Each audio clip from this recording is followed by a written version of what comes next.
नमस्कार. लोकशाही मराठीच्या क्रॉस फायर मध्ये मी विशाल पाटील आपल्या सगळ्यांचं स्वागत करतो. सध्या राज्याच्या राजकारणामध्ये अनेक घडामोडी घडत असल्याचं पाहायला मिळतंय. तर जसा संपूर्ण देशाचा अर्थसंकल्प मांडला गेलेला आहे तसाच येत्या 3 तारखेला म्हणजे 3 मार्चला राज्याचा अर्थसंकल्प देखील समोर येताना दिसेल.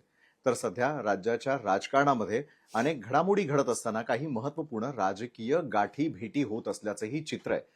तर एका बाजूला शेतकऱ्यांचे प्रश्न कोण मांडणार आहे किंवा शेतकऱ्यांच्या बाबतीमध्ये खरोखर सरकारला कणव आहे का, या आणि अशा अनेक प्रश्नांना सामोरं जाण्यासाठी आज आपल्या सोबत आहेत काँग्रेसचे ज्येष्ठ नेते आणि माजी विरोधी पक्षनेते विजयजी वडेट्टीवार.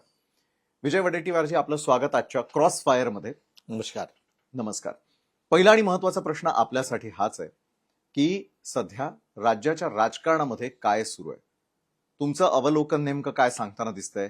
अनेक राजकीय पक्ष एकमेकांच्या जवळ जाण्याचा प्रयत्न करतायत, राजकीय घडामोडींना वेग येताना दिसतोय.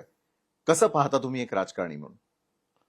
असं आहे की आत्ताच्या महाराष्ट्रातील एकूण राजकारण आपण बघितलं, पण म्हणजे फुलांचा सडा आहे पण सुगंध येत नाही अशी परिस्थिती. जिकडे तिकडे फुलांचा वर्षाव होतोय पण ते बिना सुगंधाची फुलं आहेत.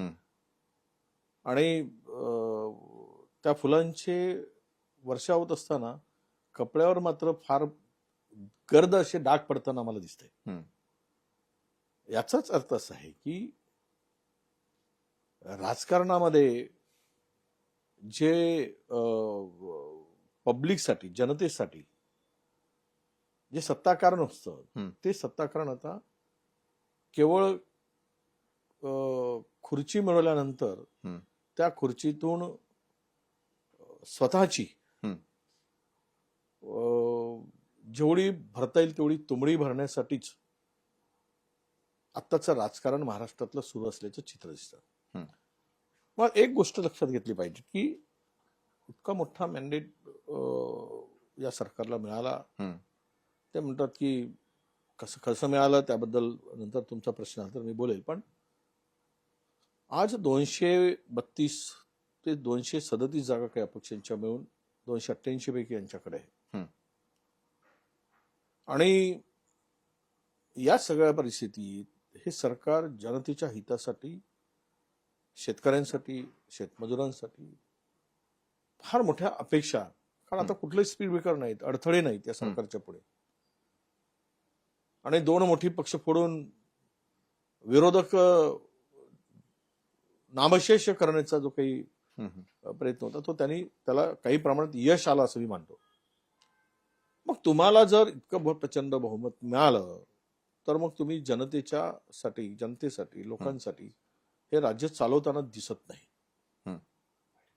त्याचं एक कारण आहे की सत्ता मिळाल्यानंतर सत्तेमध्ये जी चळावळ आहे आणि आत्ताच्या राजकीय परिस्थितीमध्ये एकमेकाची किती जिरवता येईल न बोलता, न फाईट करता, अशी पेरणी महाराष्ट्रात आता सुरू झाली आहे. बर, ती सत्तेतील अंतर्गत आहे, कारण विरोधक नाहीच आहे. मग विरोधकांची गरज आहे की ते एकमेकांसाठी पूरक वातावरण तयार करतायत 3 महत्वाचे पक्ष महायुतीत असलेले? असे सत्तेतील जो प्रमुख पक्ष आहे तो सगळ्यांना खेळवतो आहे आणि यांनाही त्यांच्या इशाऱ्यावर खेळल्याशिवाय मला पर्याय दिसत नाही. का पण तो पर्याय कोणी नाही ठेवलाय? अशा कोणत्या गोष्टी आहेत की ज्यामुळे प्रत्येकाला नाचवलं जाऊ शकतं, इशाऱ्यावर नाचावंच लागतंय? अशी कोणती अपरिहार्यता आहे? हा फार मजेशीर प्रश्न आहे. जे मिळवलं ते कुणाच्या भरोशावर, या दोघांच्या पुढचा प्रश्न आहे. जे उपमुख्यमंत्री म्हणून काम करतायत आणि जे मिळालं ते कुणाच्या तरी दयेने मिळालं, अशाही भूमिकेमध्ये ही 2 पक्षातील प्रमुख दिसत आहेत. बरं. आणि ती दया, तो त्यांचा आशीर्वाद मग ते दिल्लीतल्या कोणी म्हणतात की नंबर 1चा आहे, कोणी म्हणतात नंबर 2चा आहे. आता तो आशीर्वाद आणि त्यांच्या आशीर्वादामुळे जे काही संख्या मिळाली, कोणाला 57 मिळाली, कोणाला 41 मिळाली, पण ते यांची मिळकत नाही असा त्यांचा समज आहे दिल्लीश्वरांचा. ही मिळकत यांची नाही आहे. त्यामुळं आम्ही जे दिलं आहे त्याच्या तुम्ही दयेवर जगताय म्हणून आम्ही म्हणू ते करा. मग या नाराज कोण आहे? असं आहे की बंदुकीतून गोळी ज्यावेळेस कुठलाही आपण रोखतो त्यावेळेस पहिला ट्रॅगर दाबल्यानंतर ती एकच गोळी सुटते. तर पहिला निशाण्यावर कोण हा खरा प्रश्न येतो. पण नंबर 2 कोण आहे? मला वाटतं की सध्या त्या बंदुकीचा रोख ठाण्याच्या दिशेनं दिसतोय. बरं. आणि ते नंतर मग ती बंदूकची किंवा पिस्तूल कुठल्या दिशेनं जाईल मग ते नंबर 2 पुण्याचा पण असू शकेल भविष्यात. पण सध्या तरी रोख मात्र पुण्याच्याकडे नाही आणि तो ठाण्याच्या बाजूने दिसतोय. असं एकूण राजकारणातलं आत्ताचं चित्र मला दिसायला लागलंय. कारण गेली अनेक वर्ष आम्ही ज्या वेळेस या राजकारणात सत्तेत बघतो आणि जवळून बघतो, महाराष्ट्रामध्ये रिव्हेंज जे राजकारण होतं ते अद्याप काही संपलेलं नाही. बरं. आणि पहिले विरोधक होते, आता अंतर्गत आहे. त्यामुळे ज्यावेळेस असं म्हणतात की जनावरांच्या कळपामध्ये मर्यादित जनावर असली तर भांडतात फार कमी. 2 जनावर असली, 2 पैकी 3 आली की एकमेकाला शिंग आणि शेपट मारत असतात. तर ते शिंग आणि शेपट मारण्याचं काम जोरात सुरू आहे.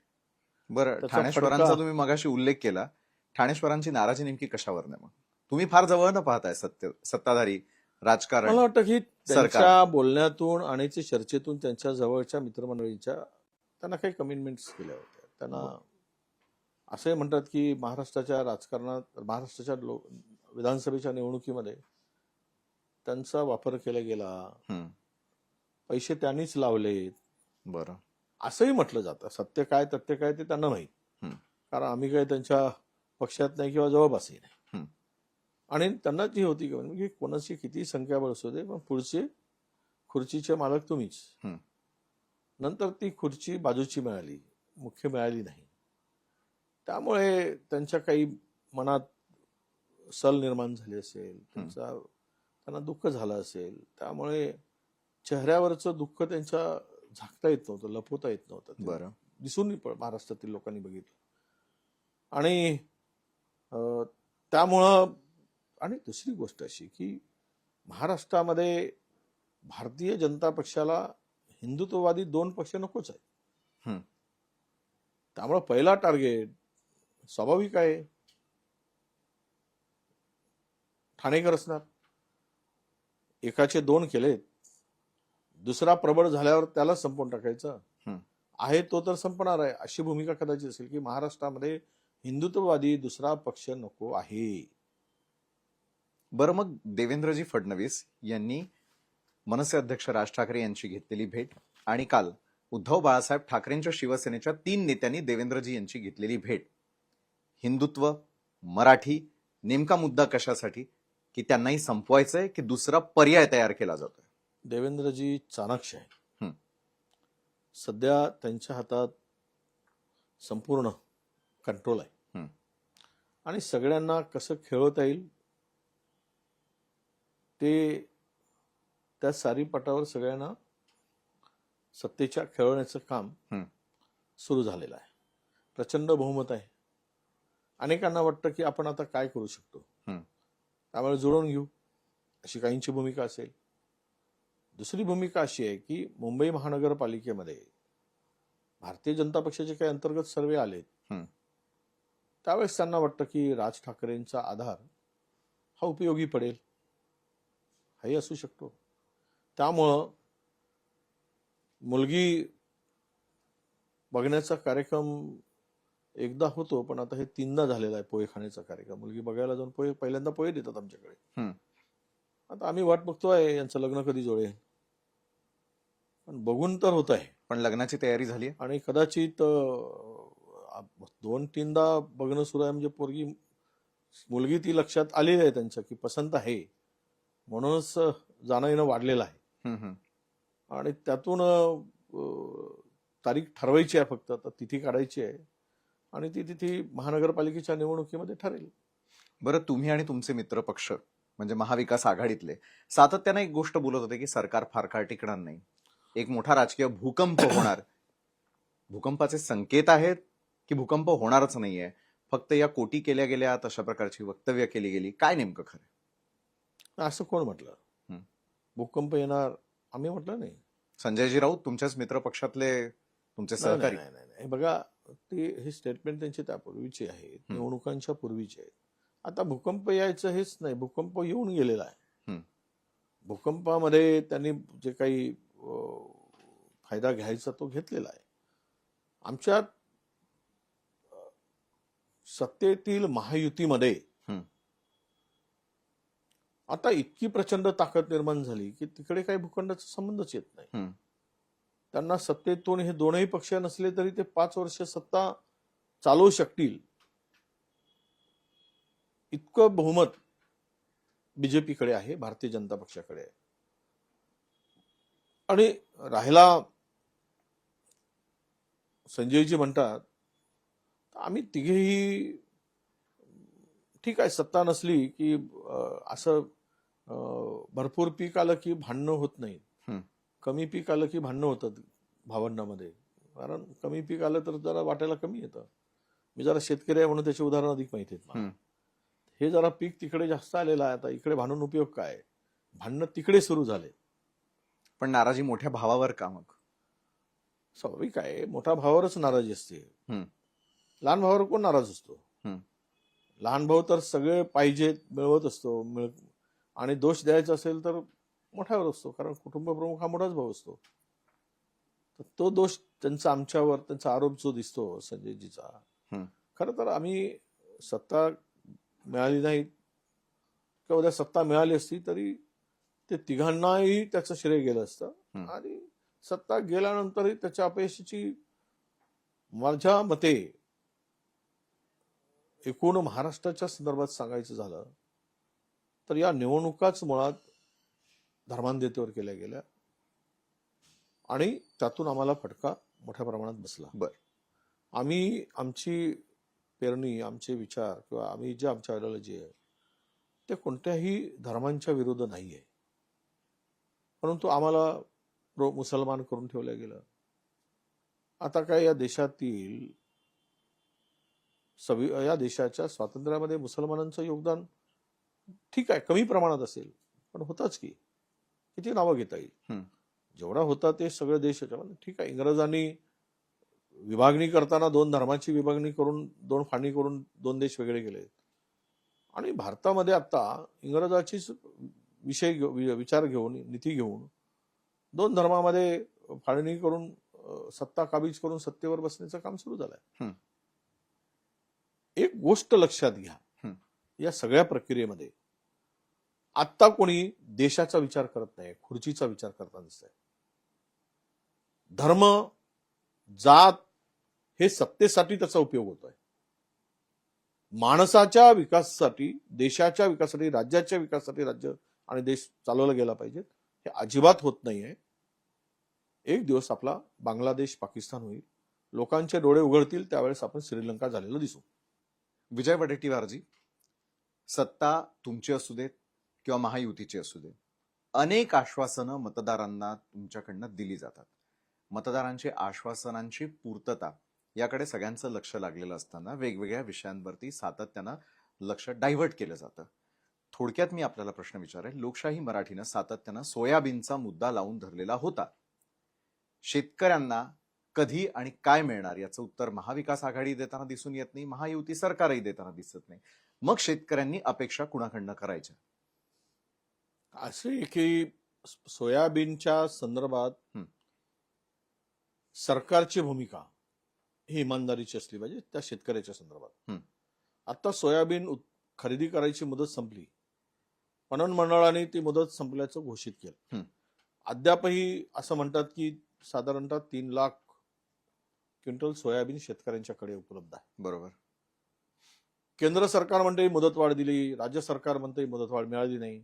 अरे तुम्हाला जे काय करायचं ते विचारा आणि संपवा विषय. याला शेतकऱ्याला वेठीस धरणं हे चुकीचं आहे. सोयाबीन शेतकरी उद्ध्वस्त झालाय, पण या सरकारला थोडी लाज पण वाटायला काही जागा राहिलेली नाही.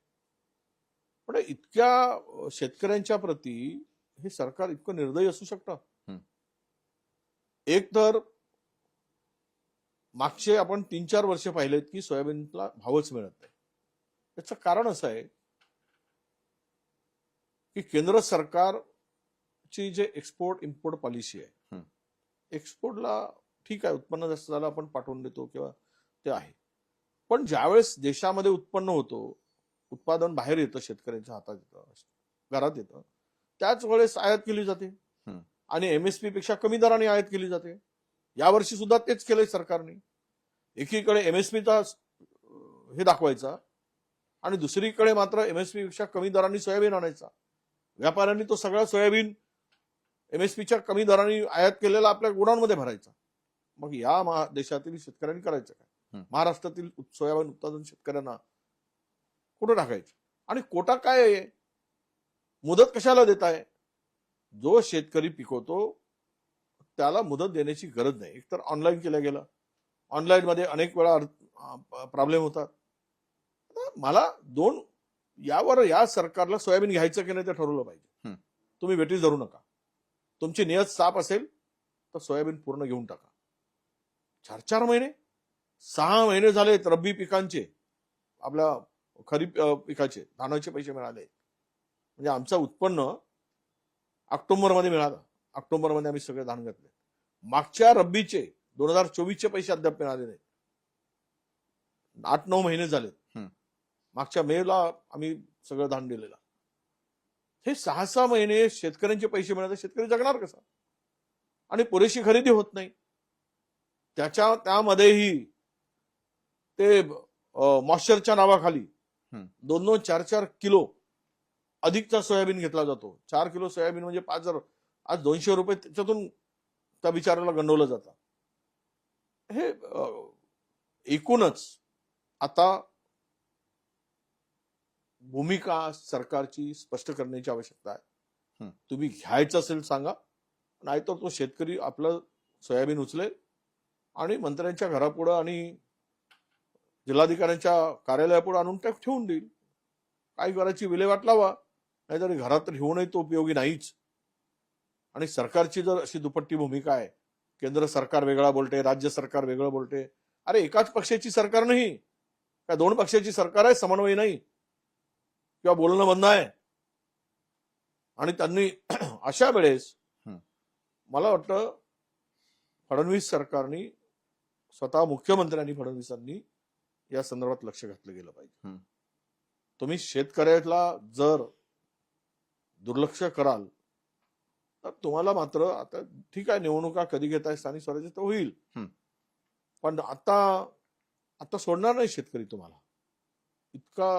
इतकी पिळवणूक, 386 कोटी रुपये खरीप हंगामामध्ये अतिवृष्टीमुळे शेतकऱ्यांचं नुकसान झालं पूर्व विदर्भातील.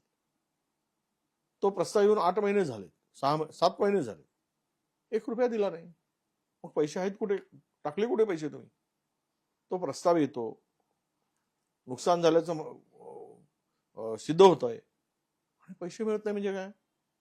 या सगळ्यामध्ये जी तिजोरीची लूट आहे ती डेव्हलपर, बिल्डर, दलाल नको ती कामं करणं आणि उपेक्षित शेतकरी माणसाला उपेक्षित ठेवणं, दूर ठेवणं हे सरकारचं. बरं, तुम्ही तिजोरीकडे लक्ष वेधत आहात. पूर्वी देखील त्याचा उल्लेख केला, आताही उल्लेख करताना दिसतंय. अर्थसंकल्प अगदी तोंडावरती आलेला असताना सर्वसामान्यांसाठीच्या अनेक योजना बंद होऊ शकतात अशी जी ओरड सातत्यानं विरोधकांकडून होतीये ती कितपत सत्य? बरं, योजना बंद झाल्या तर कुठल्या? आणि आता अजितदादांसमोर अर्थसंकल्प सादर करताना कुठल्या प्रकारची आव्हानं आहे असं तुम्हाला वाटतं? माझ्या माहितीप्रमाणे लाडक्या बहिणीला अजितदादांनी विरोध केला होता. नंतर काय समर्थन दिलं? पैसे नाही असं त्यांचा सूर होता. त्यांनी एखाद्या ठिकाणी असं बोलले पण होते. नंतर मात्र ते गुलाबी जॅकेट घालून स्वतःच ब्रँड अँबॅसेडर झाले. पण विरोध सुरुवातीला करणारी तिजोरींची परिस्थिती, कारण अनेक वर्ष झाले ते त्या ठिकाणी खुर्चीवर बसू नये. तिजोरीची अवस्था अशी आहे की कालच पत्रकार परिषदेतून सगळ्या कंत्राटदारांनी पीडब्ल्यूडीच्या काम बंदचं आंदोलन सुरू केलंय. 89,000 कोटी रुपये त्यांची थकबाकी आहे. आतापर्यंत राज्यावर या कामं केलेल्या कंत्राटदारांची आणि टेंडर झालेली एकूण परिस्थिती पाहता ते साधारण 3.5 लाख कोटीच्या घरात जाते, जी लायबिलिटी म्हणून आपण सातत्याने पाहतो. म्हणजे 1 वर्षाचा सगळा बजेट तुम्हाला त्याच्यावर खर्च करावा लागेल, इतकं स्पील हे सगळं शिल्लक आहे. मग अशा परिस्थितीमध्ये पुढच्या योजना ते काही देणार नाहीत. आहे त्या योजनांना कंत्राटी लावा. आता पहा, तुम्ही शिवदर्शन योजना आणली, कशाला आणली शिवदर्शन योजना? कोणासाठी? मला देवदर्शन योजना. हा, देव काय? खुर्ची मिळवण्यासाठी देवदर्शन. मग खुर्ची गेली, खुर्ची मिळाली की देवदर्शन संपला, मग खुर्ची दर्शन. पण हे बनवाबनवी नाही का? त्यानंतर आणली मुख्यमंत्री दूत कायदे, योजनांचा प्रचार आणि प्रसार करायसाठी वापरला 6 महिने, 50,000 लोकांना कामाला लावलं. आज त्यांना कुठे आहे माहित नाही, त्यांना ते मानधन मिळत नाही जे काय ठरवलं होतं, आणि त्या वाऱ्यावर सोडून दिलं, तेही बंद करून टाकले. आनंदाचा शिदा कोणाला आनंद देण्यासाठी? गरीब माणसाला. हे आनंदामध्ये, शिद्यामध्ये कोण कोण सहभागी आहेत हे महाराष्ट्रातील लोकांना कळत नाही काय? निव्वळ पुरवठादारांचा, दलालांचा खिसा भरायसाठी ही योजना आणली गेली, आणि त्यातून निवडणुकीसाठी पैसे उकळायसाठीच ही योजना होती. म्हणजे स्वतःला आनंद मिळावा आणि मोठ्या दलालांना आनंद मिळावा, पुरवठादारांना आनंद मिळावा, ही त्यामागचा उद्देश होता. किती पैसे खर्च करावे? 4,000-5,000 कोटी रुपये यावर खर्च केले गेले. आज काम झाला. म्हणजे गरज सरो आणि वैद्य मरो अशी स्थिती आहे. सोडलं त्यांना वाऱ्यावर. बरं, पण हेच आणि सगळं त्याबरोबर आता तर शिवभोजन 10 रुपयामध्ये गरीब माणसाला, कुठेतरी ते शहरी भागामध्ये काम करायला आलेल्या माणसाला, गरीब माणसाला 10 रुपयामध्ये चांगलं जेवण मिळत होतं. त्यावर आता गणंतर घालण्याचं काम सुरू झालंय. ती बंद करायचं. अनेक योजना बंद होती. निवडणूक झाली, निवडणुकीच्या तोंडावर योजना आणायच्या, निवडणूक संपली की बंद करायचा, आणि पुन्हा निवडणूक आली की नव्या चॉकलेट्स द्यायच्या. हे या सरकारचं धोरण मला दिसते आहे. आणि यातून आज ना उद्या जनतेचा उद्रेक होईल आणि रोषाला या सरकारला सामोरं जावं लागेल. जनता यांना सोडणार नाही. पण जनतेला तर आणखी एक आश्वासन देण्यात आलेलं होतं, ते आपल्याकडनं असू दे किंवा त्यांच्याकडनं असू दे, ते म्हणजे आरक्षणाचा प्रश्न अजूनही भिजत घुंगडं असल्याचं दिसतं. अनेक वेळेला अल्टिमेटम दिले जातात, ते नेते आले गेले, त्यांच्या विरोधात अनेक नेते उपस्थित झाले. मग पुन्हा एकदा ओबीसी विरुद्ध मराठा, जातीपातीच्या राजकारणामध्ये महाराष्ट्राला काय फायदा होणार आहे? बघा, आश्वासनं खूप दिली. लाडक्या बहिणीला 2,100 रुपये देऊ म्हणून त्यांच्या महायुतीच्या जाहीरनाम्यामध्ये प्रसिद्ध केलं. पण आपल्याही मॅनिफेस्टोमध्ये होतच की. आता आम्ही कुठे आलो सत्तेवर? आता आम्ही सत्तेवर आलो असतो तर आम्हाला प्रश्न विचारला गेला असता. सत्तेत आलेत ना, ते 1,500 देणं शक्य होत नाही. त्यातील निम्म्या बहिणींची नावं नवीन अटी शर्ती घालून, मग 2 व्हीलर असेल कापा, 4 व्हीलर असेल तर, घरामध्ये 5 एकर शेती असेल तर काढून टाका. निकष लावले, नवीन निकष लावले, नवीन नियम लावले. त्यामध्ये मग स्लॅबचा घर असेल त्याही बहिणीचं नाव. पूर्वी हे खरं म्हणजे हा मोठा एक भ्रष्टाचार होता. 4 घरामध्ये 4 जर महिला असतील, ऍडव्हान्स मध्ये पैसे दिलेत मतासाठी, एका महिलेच्या खात्यामध्ये 7,500 रुपये टाकले गेले. आता 7,500 रुपये तुम्ही देऊन ते मत विकतच घेतलं, मतं मिळाली, एवढे मोठा तुम्हाला मॅनेट मिळाला. तिजोरीचा भार कमी करण्यासाठी योजना तुम्ही आणत असताना थोडी तरी विचार करून आणायला पाहिजे. मतं मिळवण्यासाठी आणि सत्ता मिळवण्यासाठी महाराष्ट्र विकण्याचा अधिकार तुम्हाला कोणी दिला? महाराष्ट्राला उद्ध्वस्त करण्याचा अधिकार कोणी दिला? महाराष्ट्राला आर्थिक खिळखिळ करण्याचा अधिकार कोणी दिला तुम्हाला? अशा पद्धतीने राज्य चालवलं जातं काय? आणि मग आता बंद केल्यात. आता तुम्ही काही चॅनलनी बातम्या दाखवल्या की शिंदेनी आणलेल्या लोकप्रिय योजना बंद होणार. आणल्या शिंदेनी जरी असली तरी मतं तर सगळ्यांना मिळालीत ना. काय एकट्या शिंदेच्याच मतांना लोकांना मतं मिळाली काय पक्षाला मग मतं त्याला मिळाली? ब्रेक देवेंद्र फडणवीसांचा का? त्यांना वस्तुस्थिती आता माहिती आहे. हम्म. राज्याची आर्थिक स्थिती काय आहे आणि आपण काय करू शकतो हे सगळी परिस्थिती माहिती आहे. त्यामुळं निर्बंध आणल्याशिवाय किंवा बंद केल्याशिवाय पर्याय नाही. तुम्ही म्हणलात आम्हाला ते वसुलीचं, अरे आता कोण राज्यात वसुली करतोय? भ्रष्टाचार तळागाळापर्यंत इतका वाढलेला आहे की खालचा माणूस पैसे घेतल्याशिवाय सामान्य माणसाचं कामच करत नाही. दलालांचा मोठ्या प्रमाणात कार्यालयामध्ये सुळसुळाट झालेला आहे. शेतकरी, गरीब माणूस, बेरोजगार हा त्या सगळ्यापासून आता कार्यालयीन व्यवस्थेपासून, शासकीय व्यवस्थेपासून आता दूर गेलेला आहे. तो हक्कासाठी सुद्धा दरवाजे जाण्याची हिंमत करत नाही, कारण पैसे घेतल्याशिवाय एकही अधिकारी काम करत नाही. हे महाराष्ट्रातील एकूणता परिस्थिती. विजयजी, स्थानिक स्वराज्य संस्थांच्या निवडणुकांचा मुहूर्त कधी? बघा, देवेंद्रजींनी म्हटलं होतं तुम्ही ते करू शकत नाही, तुम्ही ते ओबीसीचं आरक्षण देऊ शकत नाही, तुम्ही निवडणुका घेऊ शकत नाही. अरे आमच्या हातात सत्ता द्या, पहिल्या कॅबिनेटमध्ये आम्ही सगळं करून दाखवतो. अशा प्रकारची भूमिका मांडली होती. मागचे 2.5 वर्ष गेलेत, आत्ताही 4 महिने होते.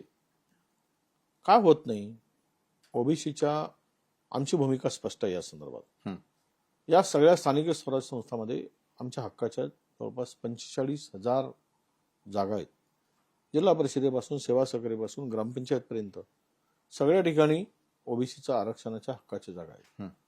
आणि ते डावलून जर तुम्ही निवडणुका घेऊ नयेत ही आमची भूमिका काल पण होती, आज पण होती.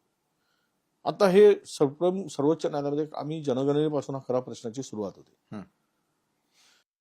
आम्ही म्हणालो की या संदर्भात आमची भूमिका होती की जे मनमोहन सिंग सरकारच्या काळामध्ये जनगणना झाली होती किंवा तुम्ही आत्ता करू शकत नाही त्याचा आधार घेऊन पुढचे हे करा. त्यावेळेच्या मनमोहन सिंग सरकारने तो अहवाल स्वीकारला नाही, त्याच्यामध्ये त्रुट्या काढल्या वगैरे सगळ्या गोष्टी झाल्या. सातत्यानं आम्ही मागणी करतोय की आता तुम्ही जातनिहाय जनगणना करा आणि ते सगळे परिस्थिती समोर आणा आणि त्यानुसार आरक्षण फिक्स करा. ती पण करायची या सरकारची इच्छा नाही. आता सर्वोच्च न्यायालयात प्रकरण आहे, ती तारीखवर तारीख चाललेली आहे. कोणी म्हणाले की आता ऑक्टोबरमध्ये आपल्या एप्रिलमध्ये निवडणुका होतील, एप्रिल मे मध्ये संपतील. मला शक्यता दिसत नाही. ती आता ऑक्टोबरपर्यंत जाण्याची शक्यता दिसते. तुम्ही सर्वोच्च न्यायालय काय निर्देश देतो? सर्वोच्च न्यायालयात हे प्रकरण आता जरी असलं तरी ह्या सरकारला या निवडणुका तातडीनं घ्याव्या असं का वाटत नाही? ओबीसीवर हे अन्याय होतो हे का दिसत नाही? ओबीसींच्या मतांवर हे सरकार आलंय असं सरकारच म्हणतंय, सरकारातील मंडळी म्हणतात, फडणवीस सरकार म्हणतात, फडणवीसजी म्हणतात. मग ओबीसीच्या हक्काच्या जागा देऊन त्या निवडणुका लवकर, कारण इतकी लोकप्रतिनिधी त्यापासून दूर आहेत. एससी असेल, एसटी असेल आणि प्रशासनामध्ये संपूर्ण कंट्रोल आता मंत्र्यांचा झालेला आहे. ह्या सगळ्या ठिकाणी त्यांचा हस्तक्षेप वाढलेला आहे. त्यामुळं सत्तेचं केंद्रीकरण करण्यात त्यांना आनंद आहे का? माझी भूमिका स्पष्ट आहे. ओबीसीचं आरक्षण फिक्स करा आणि लगेच निवडणुका घ्या. आणि ओबीसीचं आरक्षण डावलून निवडणुका तुम्ही घ्यायचा प्रयत्न केला तर ते आम्ही होऊ देणार नाही. आम्ही वाटेल ते करू, कुठल्याही स्तराला जाऊ, पण आम्ही सोडणार नाही. आमच्या हक्काच्या जागा सोडून आम्ही काही गोष्टी केल्या ना. बघा, ज्यावेळेस वर्ग 3 आणि पेसाचा कायदा आला, पेसा आल्यानंतर अनेक जिल्ह्यामधील आरक्षण वर्ग 3 आणि वर्ग 4च्या नोकऱ्यातील कमी झालं होतं. त्यावेळेस खूप आंदोलनं झाली. चंद्रपूरमध्ये, यवतमाळमध्ये 9% आरक्षण, म्हणजे 19.5% आरक्षण मिळालं पाहिजे ओबीसीला. विजयंती वगळता 27 मधून विजयंती धरून 27% मिळायला पाहिजे, पण 9% आरक्षण मिळत होतं. गडचिरोलीमध्ये 6% आरक्षण होतं, पालघरमध्ये 6% आरक्षण होतं. हे सगळे आरक्षण मी मंत्री झाल्यानंतर आम्ही वाढवून घेतलं. आदिवासींचं आरक्षण कमी न करता आम्ही केलं तिथे. मग तुम्ही अशी अमेंडमेंट आणा राज्य सरकारने केंद्रावर येणार आता की तुम्हाला लोकसंख्यानुसार जर आरक्षण द्यायचं नसेल तर जी लोकसंख्या ओबीसीची पूर्वी होती, आपले आरक्षण होतं, समजा एका जिल्ह्यामध्ये 10-12 जागा ओबीसीच्या होत्या, तर तेवढे शिल्लक ठेवून निवडणुका घ्या. त्याला आमचा विरोध नाही, वाढवा असं म्हणणं नाही आहे. त्या तरी मिळाल्या पाहिजेत. गडचिरोलीमध्ये आता 2च जागा ओबीसीला मिळतात. 2 जागा जर जिल्हा परिषदेमध्ये ओबीसीना मिळत असतील, उपयोग काय? म्हणजे ओबीसीने काय करायचं तिथे? ही परिस्थिती निर्माण झालेली आहे. SC ST आणि जनरल सोडली, चंद्रपूर जिल्ह्यामध्ये 7च जागा ओबीसीला मिळतात जिल्हा परिषदेमध्ये. मग 60 जागामध्ये 7 जागा मिळत असतील तर ओबीसीच्या हक्कावर ही गदा आहे. बरं. तर म्हणून सरकार या निवडणुका तातडीनं घ्यावेत, ओबीसीच्या आरक्षणासह घ्यावेत, ही आमची मागणी आहे. आता ते कधी पूर्ण करतात की करायचंच नाही हे सरकार ठरवेल.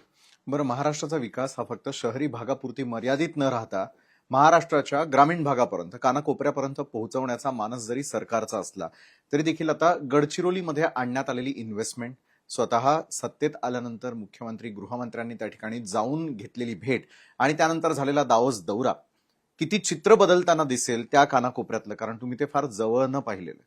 मी खरं म्हणजे ती खाण सुरजागडची सुरू व्हावी यामध्ये आम्ही विरोधच केला नाही. प्रचंड मोर्चाची तयारी होती. त्यावेळेस ते खाण मालक म्हणाले की हे आम्ही इतकी मोठ्या प्रमाणात इन्व्हेस्टमेंट आणू, तुम्ही याला विरोध करू नका. तर आम्ही ती भूमिका स्वीकारली की चला, उद्योग मोठ्या प्रमाणात येत असतील तर आपण त्याला विरोध करू नये. नक्षल मुव्हमेंटला सुद्धा आळा मिळेल, आदिवासीच्या हाताला काम मिळेल आणि आदिवासी जिल्ह्यामध्ये मोठ्या प्रमाणात इंडस्ट्रीज उभ्या होतील. तर ठीक आहे, आता इन्व्हेस्टमेंट सुरू झाली. मला एक कळत नाही, इन्व्हेस्टमेंट गडचिरोलीत आहे आणि MOU मात्र साईन डावसला होतो. मग सरकारची भूमिका काय मला काय कळत नाही. डावसला सरकार लवाजम्यासह का जातो की फॉरेन इन्व्हेस्टमेंट आली पाहिजे म्हणून. फॉरेन कंपन्या महाराष्ट्रामध्ये गुंतवणूक करावे आणि महाराष्ट्रामध्ये कशी पोषक परिस्थिती आहे गुंतवणुकीसाठी, उद्योगासाठी, हे त्याचं प्रेझेंटेशन तिथे द्यावं. पण हे इथे म्हणजे आता हे असं मला वाटतं की हे डेस्टिनेशन शादी जे असतं ना, लग्न, त्याचं फॅड या सरकार, वेडिंग, डेस्टिनेशन वेडिंगचं फॅड आल्यासारखं वाटायला लागलं.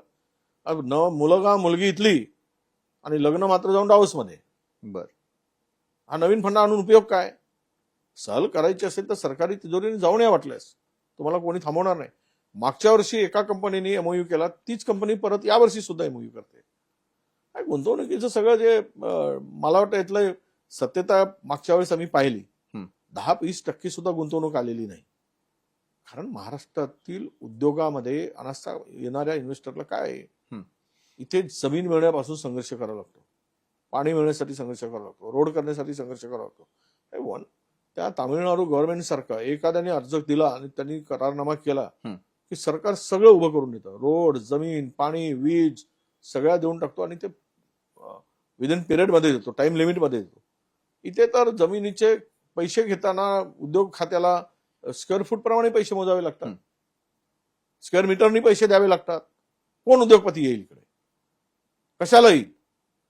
जर तुम्हाला जमीन देतानाच त्या उद्योगपतीकडून पैसे घेत असाल, त्या उद्योग मालकाकडून पैसे घेत असाल आणि भ्रष्टाचार करत असाल तर बरं झालं. आता मला वाटतं की अधिकाऱ्यांनी काही निर्णय परस्पर घेतल्याची माहिती आली.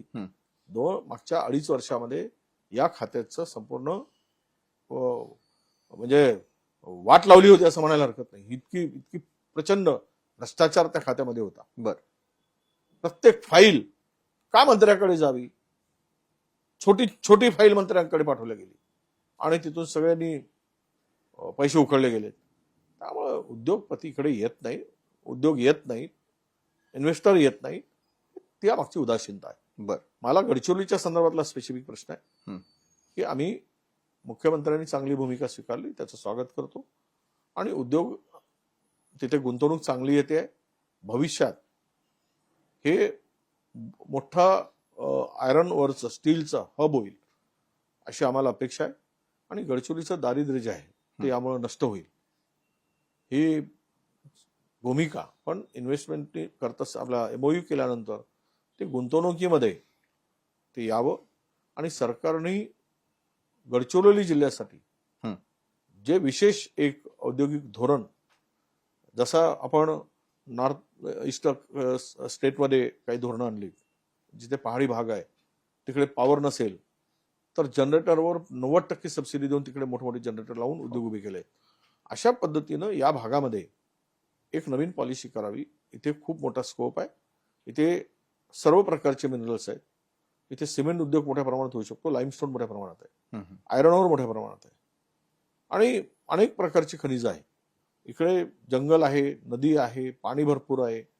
1200-1400 मिलीमीटर पावसाची नोंद दरवर्षी होते. उद्योगाच्या वाढीसाठी आणि एम्प्लॉयमेंटसाठी, रोजगारासाठी त्या भागामध्ये तुम्हाला खूप मोठा स्कोप आहे.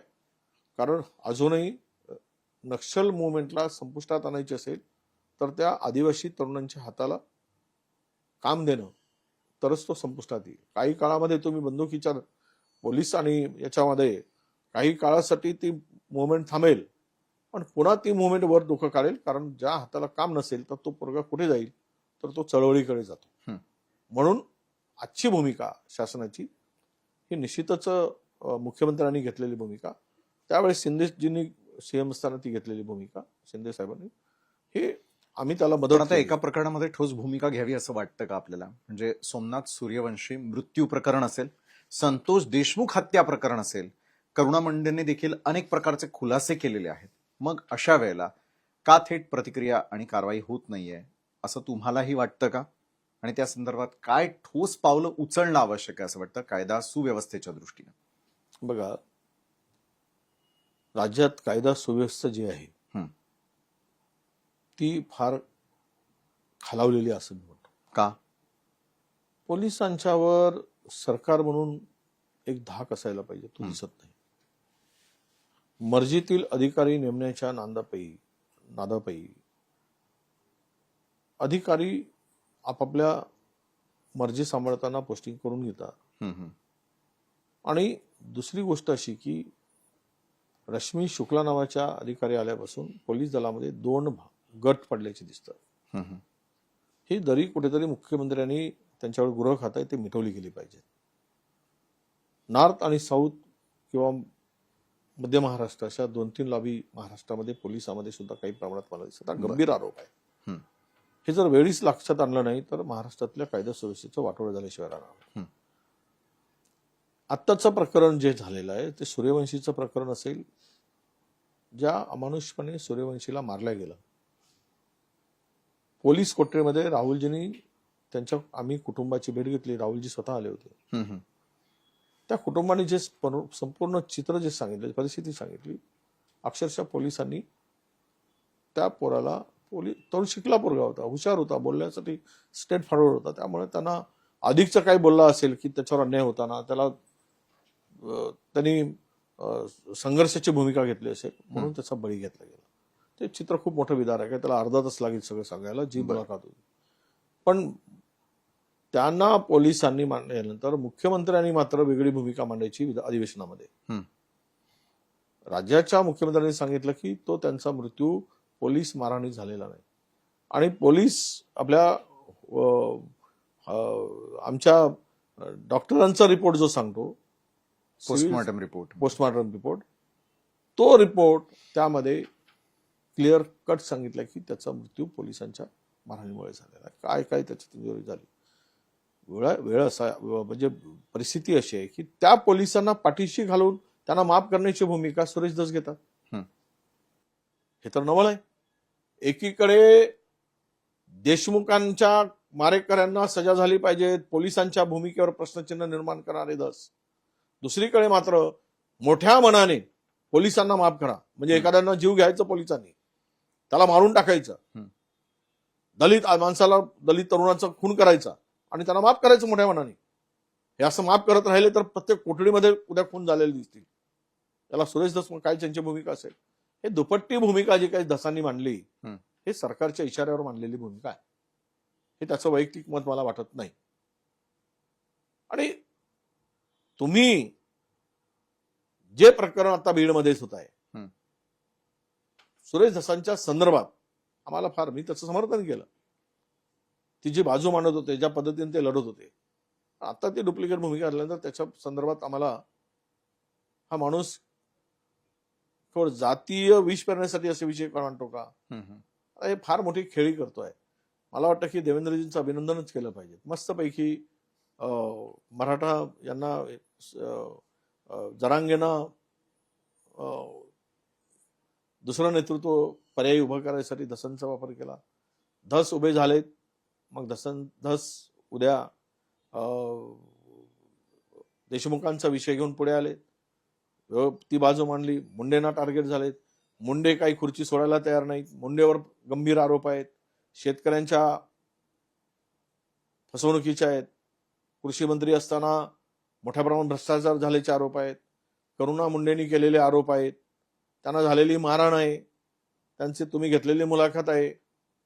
आणि ज्यावेळेस न्यायालय म्हणतं, कौटुंबिक न्यायालय, आणि ते फॅमिली कोर्ट सांगतंय की हिच्यावर कौटुंबिक हिंसाचार झालेला आहे, अत्याचार झालेला आहे. एक मंत्री एका महिलेवर हिंसाचार करतो, अत्याचार करतो, हे कोर्ट म्हणतं, तरी त्याचा राजीनामा घेऊ शकत नाहीत. मी मुख्यमंत्र्यांना सांगतोय, अशा मंत्र्यांना सोबत ठेवून तुम्ही तुमची पद कमी करू नका.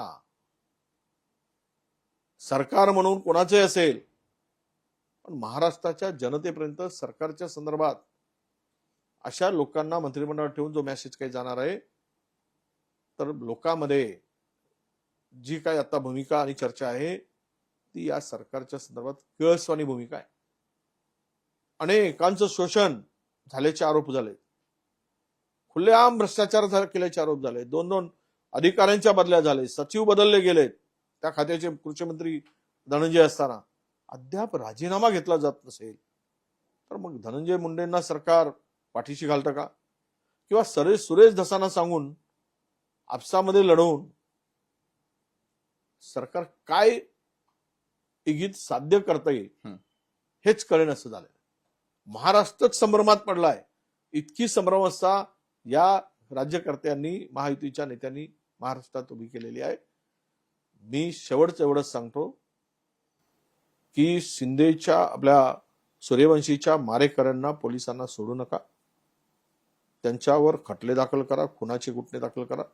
हे खून झालाय हे पोस्टमॉर्टम रिपोर्टवरून क्लिअर झालेलं आहे. आणि दुसरी गोष्ट, याला कुठेही जात पात धर्मपंथ न मांडता देशमुखांचा खून झाला सरपंचाचा, त्या कुठल्याही आरोपीला पाठीशी घालता कामा नये, सोडता कामा नये, कितीही मोठा असू देत. खरं तर कराडांच्या संदर्भात करुणा मुंडेंनी केलेले गंभीर आरोप हे सगळ्यांच्या पुढे तिने सगळं मांडलेलं आहे. त्याबरोबर कराड नावाचा ग्रस्त धनंजय मुंडेंचा कंठस्थ आणि जीवलंग मित्र होता, हे काय लपून राहिलेलं नाही. आणि तो त्याची सावली होती, तो हे सगळं ह्या इशाऱ्यावर चालत होता. हे संपूर्ण बीड जिल्हा चर्चा करते. घरात वावर होता, प्रॉपर्टीमध्ये शेअर होता, अनेक उद्योगामध्ये भागीदारी होती, आणि तरीही म्हणतात की माझा सहभाग नाही. एवढी बदनामी महाराष्ट्रामध्ये मंत्रिमंडळातील एका मंत्र्याची होताना आम्ही कधी पाहिली नाही.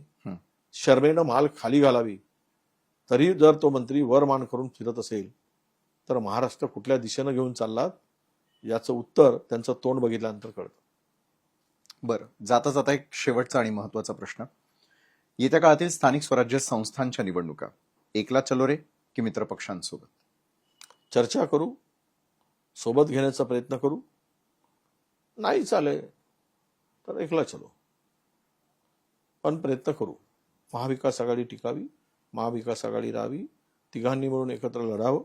लोकांच्या मध्ये या सरकार आल्याचा आनंदच नाही. एकाही मंत्र्यांचे कुठे सत्कार सोहळे झाले नाहीत, कोणी हार घालायला तयार नाही. एवढे मोठे मंत्रिमंडळ करून कुठे आनंद दिसत नाही. आता मी म्हणणार नाही बेमानी करून आलेलं सरकार आहे, परंतु लोकांमध्ये जो निरुत्साह आहे, लोकांमध्ये या सरकारच्या संदर्भात कुठेही एक आनंद दिसत नाही. सरकार आल्यानंतर जे महाराष्ट्रामध्ये एक शोककळा पसरल्यासारखं वातावरण निर्माण झालं, याचाच अर्थ जनता ही द्विधा मनस्थितीत आहे की हे झालं कसं. आम्ही मत दिलंच नाही, राज ठाकरे म्हणतात तसं, तरी मत गेली कुठे, कशी गेली, आणि सरकार आलं कसं.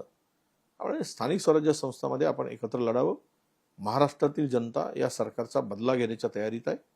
जे काही पाप सरकारने अलीकडच्या काळात केलेलं आहे, योजना बंद करण्याचा सपाटा, शेतकऱ्यांना फसवणुकीचा सपाटा, आणि या राज्यातील उद्योग ज्या पद्धतीनं पुढे जायला बेरोजगारी कमी व्हायला पाहिजे ते होताना दिसत नाही. त्यामुळे रोष आहे.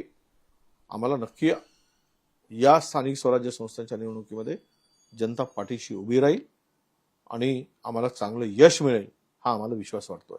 नक्कीच आपल्या पुढच्या वाटचालीसाठी आमच्याकडनं खूप खूप शुभेच्छा आणि धन्यवाद. मनमोकळेपणानं तुम्ही बोललात त्यासाठी धन्यवाद. धन्यवाद. नमस्कार. तर आजच्या क्रॉस फायरमध्ये आता महाराष्ट्रातील अनेक मुद्द्यांवरती थेट आणि रोखठोक मतं मांडलेली आहेत विजयजी वडेट्टीवार यांनी. तर आजच्या क्रॉस फायरमध्ये वेळ झाली इथंच थांबण्याची. मात्र ताज्या घडामोडींसाठी पाहायला विसरू नका लोकशाही मराठी. लोकशाही मराठी ऐका, पहा, जागरूक रहा.